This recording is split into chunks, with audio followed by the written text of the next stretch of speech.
Hi hello friends, ఎలా ఉన్నారండి? అందరూ బాగున్నారా? నేను బాగున్నాను. చాలా రోజుల తర్వాత లాంగ్ వీడియోతోటి వచ్చాను. పూర్తిగా చూసి ఆనందించేసి ఎలా ఉందో చెప్పండి. మరి వీడియో స్టార్టింగ్ చూసంగానే అర్థమైపోయి ఉంటుంది కదండి. అదే వడియాలు పెడుతున్నాను. ఇప్పుడు వడియాలు ఏంటా అని అనుకుంటున్నారేమో. ఇక్కడ దుబాయ్లో మాత్రం ఇంకా వేడి, సమ్మర్ నడుస్తూనే ఉంది. ప్రస్తుతానికి అయితే 39-40 డిగ్రీస్ టెంపరేచర్ అయితే ఉంది. సో ఇంత వేడి వడియాలకి సరిపోతుంది కదా అని ఇంకా పెట్టేశాను అనమాట. ఒక కప్పు సగ్గుబియ్యము ఒక 2-3 గంటల ముందే నానబెట్టేశాను అనమాట. సో దానికి ఒక కప్పు సగ్గుబియ్యానికి 5 లేదా 6 గ్లాసెస్ వాటర్ ముందే వేడి చేసి నీళ్లు మరుగుతున్నప్పుడు అందులో ఉప్పు, ఆ నానబెట్టిన సగ్గుబియ్యం వేసి బాగా ఉడికించాను.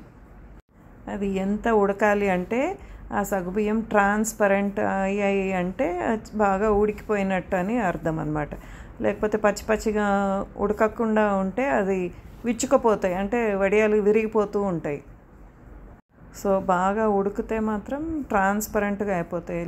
ఉడికిందని తెలిసంగానే దాంట్లోకి జీలకర్ర ఇంకా నువ్వులు వేసి గ్యాస్ ఆఫ్ చేసి ఆ తర్వాత బాగా కలపాలి. అవి అట్లాగే వేసి ఉడికిస్తే కలర్ చేంజ్ అయిపోతాయి, రెడ్గా వచ్చేస్తాయి.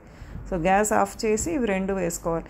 తర్వాత కొంచెం పిండి బాగా చల్లగైన తర్వాత ప్లాస్టిక్ కవర్ మీద ఇలా వడియాల్లాగా వేసుకోవాలి. ఇంకా మాకైతే ఇంట్లోనే వస్తుంది ఎండ అనమాట. సో ఇంట్లోనే నేను బాల్కనీ డోర్ ఓపెన్ చేసి టేబుల్ వేసి దానిపైన ప్లాస్టిక్ షీట్ వేసి పిండి చల్లగా అయిన తర్వాత స్పూన్ తోటి ఇట్లా వేస్తూ ఉన్నాను.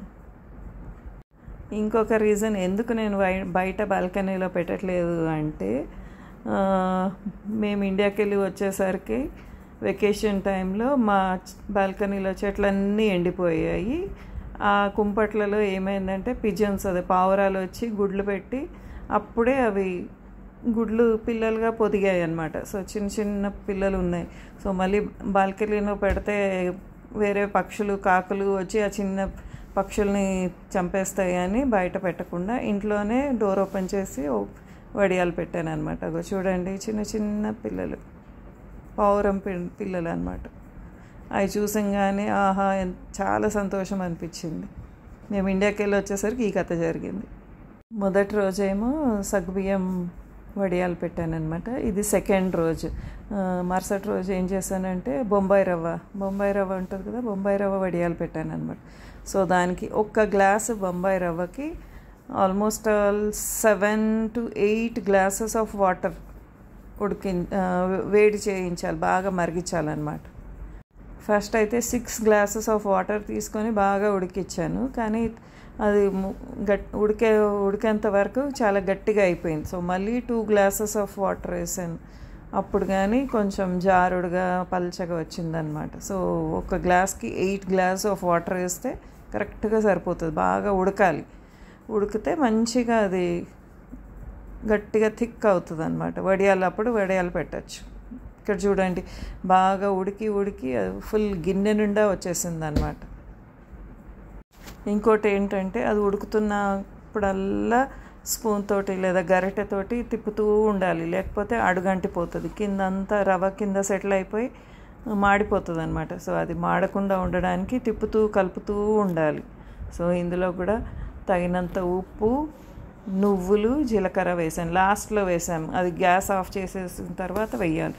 లేకపోతే మళ్ళీ ఇది కూడా అవి జీలకర్ర బాగా అందులోనే ఉడికిపోయాయి అంటే పిండి మొత్తం బ్రౌన్ కలర్లో అయిపోతుంది, జీలకర్ర బాయిల్ అయ్యి. సో ఆఫ్ చేసేయాలన్నమాట. జీలకర్ర వేసంగానే ఆఫ్ చేసేయాలి. గ్యాస్ ఆఫ్ చేసి కొంతసేపు అలాగే చల్లబెట్టాలి. అప్పుడు తర్వాత మళ్ళీ ప్లాస్టిక్ షీట్ పైన వేస్తే మంచిగా తొందరగా 1 రోజులో ఎండిపోతాయి. ఇక్కడ మా ఎండకైతే 1 రోజులో ఎండిపోయాయి అన్నమాట. సో పిండి చిక్కబడుతూ ఉంటే కూడా కావాలంటే మళ్ళీ వేడి నీళ్ళు సపరేట్గా పెట్టుకొని కలుపుకుంటే మనకు తగినంత కన్సిస్టెన్సీలో ఉన్నప్పుడు వేసుకోవచ్చు. సో ఇక్కడ సగ్గుబియ్యంవి ముందు రోజువి అవి ఫస్ట్ తీసేసి అదే కవర్ పైన మళ్ళీ ఈ రవ్వ సూజీవి కూడా వేసాను అనమాట. సో నెక్స్ట్ డే కల్లా ఎండిపోయాయి. చూడండి ఎంత బాగా ఎండిపోయాయి అంటే అంత ఎండ ఉందన్నమాట. ఇప్పుడు ఆగస్టు ఎండింగ్లో ఉంది, సెప్టెంబర్ ఫస్ట్ వీక్లోకి ఇంత ఎండ ఉంది. ఇంకా 1 మంత్ 2 మంత్స్ ఇట్లాగే ఉంటుంది అనమాట, అంత వేడిగా ఉంది. చూడండి, ఒక్క గ్లాసు రవ్వకి ఇన్ని వడియాలు వచ్చాయి.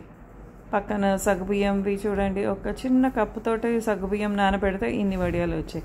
వెరీ సింపుల్, చాలా ఈజీగా, మన శ్రమ పడకుండా ఎంతో ఈజీగా చక్కగా చేసుకోవచ్చు. ఇంట్లో ఫ్యాన్ గాలికి కూడా ఆరబెట్టేసుకోవచ్చు. ఫ్యాన్ గాలికి కూడా ఆరిపోతాయి చక్కగా. బయట ఎండలోనే పెట్టాలన్న పని కూడా లేదు. కొంచెం కష్టపడితే చాలు ఎన్ని వడియాలు వచ్చేస్తాయో చూడండి. మరి నాకేంటంటే బయటవి ఎన్ని కొన్నా కూడా అంత సంతృప్తిని ఇవ్వదన్నమాట. నేను నా చేత్తో చేసుకొని వండుకొని తింటేనే నాకు చాలా సంతోషం, తృప్తి. అందుకే కష్టమైన ఏదైనా సరే చాలా ఇష్టంగా వండుకుంటాను. ఒక 2 రోజులు బాగా ఎండలో ఎండబెట్టిన తర్వాత థర్డ్ డే అనమాట ఇది. థర్డ్ డే మళ్ళీ ఒకసారి ఫ్రై చేసి చూద్దాము అని వడియాలు నూనెలో వేసి ఫ్రై చేస్తున్నాను. చూడండి ఎంత మంచిగా తెల్లగా వచ్చాయి, మల్లెపూలాగా ఉన్నాయి సగ్గుబియ్యం వడియాలు అయితే.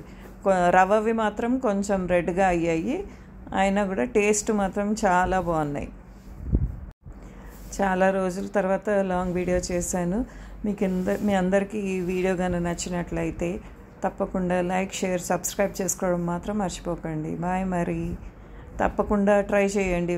ఫ్యాన్ గాలికి కూడా ఆరిపోతాయి. ఇంట్లోనే కూడా వేసుకొని ఫ్యాన్ కింద కూడా ఆరపెట్టుకోవచ్చు. బయట ఎండనే అవసరం అని కూడా ఏం లేదనమాట. సో బాయ్ అండి, bye. Thank you for watching. Thank you for your time. Please subscribe to my channel.